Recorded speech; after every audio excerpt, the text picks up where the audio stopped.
what drove you to eat uncontrollably? Angela, I'll start with you. Okay. So I was molested when I was 9 from my stepfather, and my specific reason why I overate is because at 9 I didn't have the tools to say, hey, this is what happened to me, etc. And so I just chose to stuff my emotions. I struggled with shame. I struggled with specifically self-hatred, because as a little 9-year-old, you don't know that what just happened to you was not your fault. It was forced upon you. Your innocence was taken. It was against your will, period. So then you don't know that until you start doing the inner work. So in order to deal with that, you just stuff. So food became my comfort. And then it causes more trauma because you're gaining weight over time, and then you're being picked on, you're being bullied at school. Like, family members, adult family members would make fun of me. And so it was just, you have a trauma, you have an addiction, you eat stuff, you have, all that trauma, and then your family parts of the family would pick on me, and then you're getting it at school. So it's like nonstop bullying, and you're dealing with abuse, and you're dealing with overeating. It was a lot, but that was my root of why I started to overeat. And then of course you gain and you gain and you gain, and then you get to a point where it's like, that you're overeating and you're aware that it's not solving problems, but you still don't have the tools as a young adult. And unfortunately, me and Jessica in our past, but we've learned, we used to eat together. We would binge eat together. But we've learned. Oh, we would roll up. Jessica, we would roll up. Wait, let me tell myself. I am a teacher, so I would teach, and I'd roll up after school. Girl, let me just say, I'm laughing. I make light of it now because it's a miracle I'm here. I should have been dead, honestly. No, Jessica, I'd say it. I would fall asleep on the couch. I would go. I had like narcolepsy pretty much, because I had severe. I didn't have moderate. I didn't have mild. I had the worst kind of sleep apnea a person can have. Like, I had so much pressure. Like, I would struggle to breathe at night. I snored. Like, when we'd go on trips, she would get so mad at me. But it's terrible. I was pre-diabetic. I was on 2 different blood pressure pills. I was an asthmatic, and you would think this would change my lifestyle. And then I had swollen edema legs. I couldn't wear shoes. Ask Jessica. I would wear moccasins because my feet could not fit in tennis shoes because it would hurt.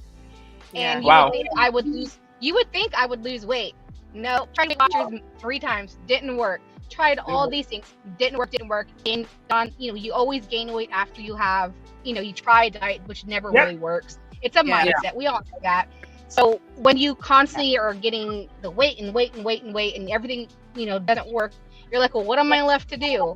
So for me, how girl, we would roll through a McDonald's. Like, I would do it myself after we would sometimes do it multiple times. So I would teach, I'd go to McDonald's. I knew my order, two McDoubles, bag of cookies, and if it was a particularly bad day, give me that soft serve. I would finish my food and then throw my bag away, roll up into my house, make dinner 3 hours later. Normal dinner. That is how you get to be 500 pounds. You eat yourself to death. Period.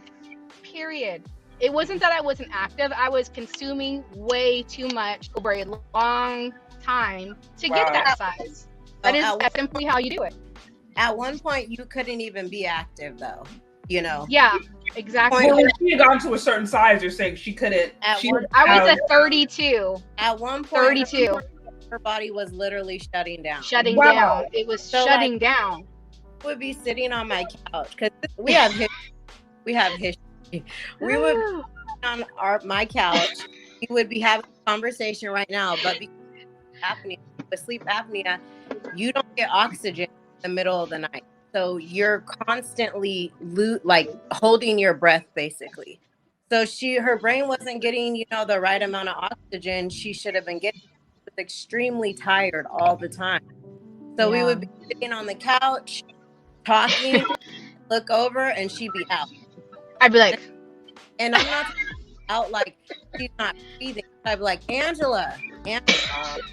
She'd be like, Angela. Sometimes she'd throw stuff at me. Wake up.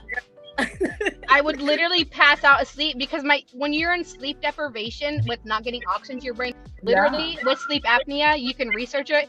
People die in their sleep, which brings me to the next point. I didn't know that. Oh yeah, so I was on that. I was on death's door, literally death's door, and but it still wasn't clicking in my head. Right, didn't make a change.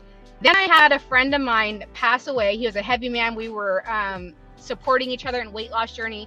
He died in sleep from sleep apnea. You would think I would change my ways. No, it wasn't until I was driving on the freeway, driving down to Bakersfield, which is the armpit. We all know that. Driving down to Bakersfield. Yeah, it is. The armpit of, what is it, California or LA? Or and something? you know, girl, you know what happened on that freeway?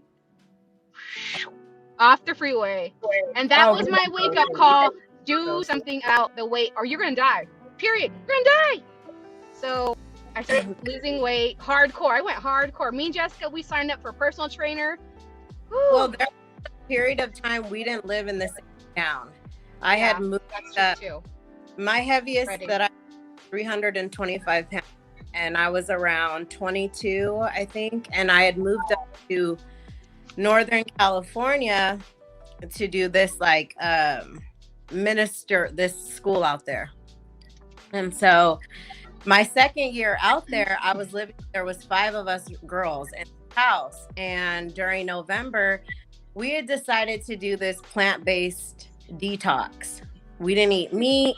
We made hummus from scratch, all of this. This was stuff I had never heard about.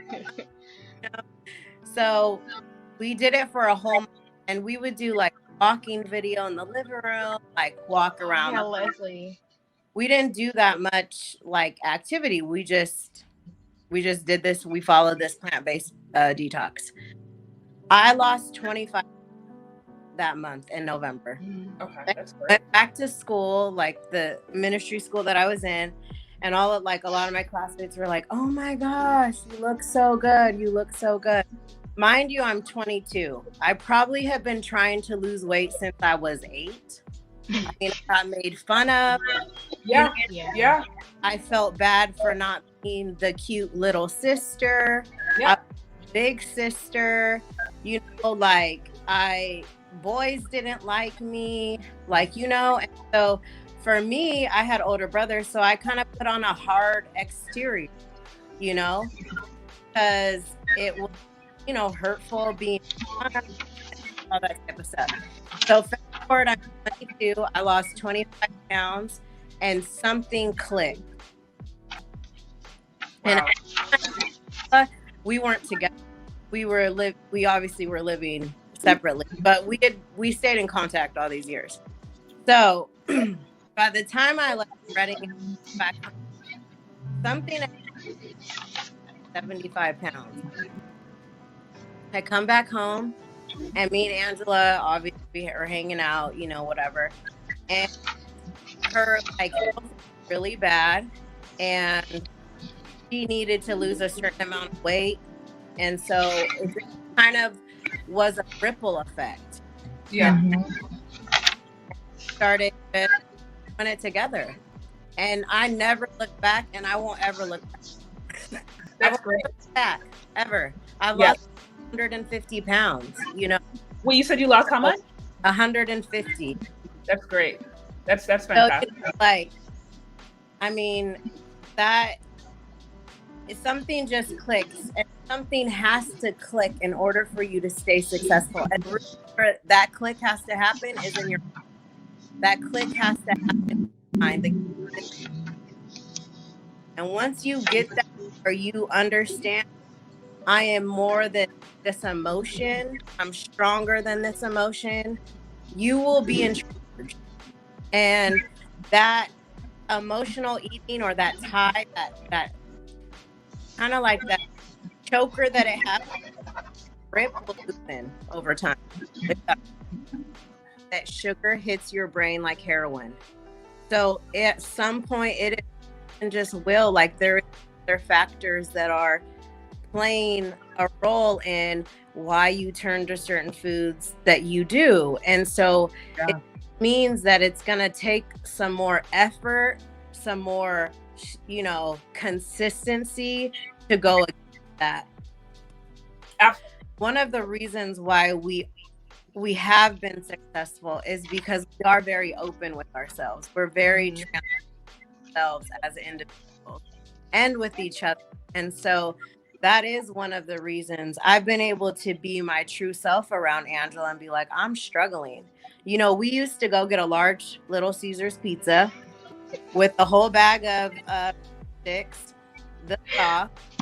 And this was our girl time, bonding time. We would go sit somewhere at a park, nice scenery, hey, by water, okay. And we would eat. Okay, check this out. Wait, why don't you lay down how you would, if we were in bad moods, here's your half, right?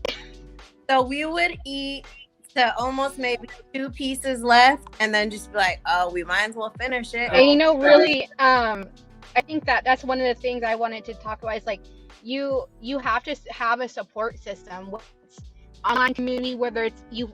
I was blessed to have Jessica as not only a physical workout buddy, 4 in the morning, 5 in the morning, like we did the trenches with each other.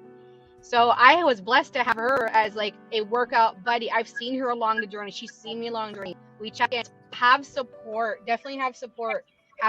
This can be applied to men and women, it's anything that you're dealing with in your personal life that you, instead of it's stressful and you turn to food. That's a habit you might have. So this can be applied when I'm talking about manage your stressors.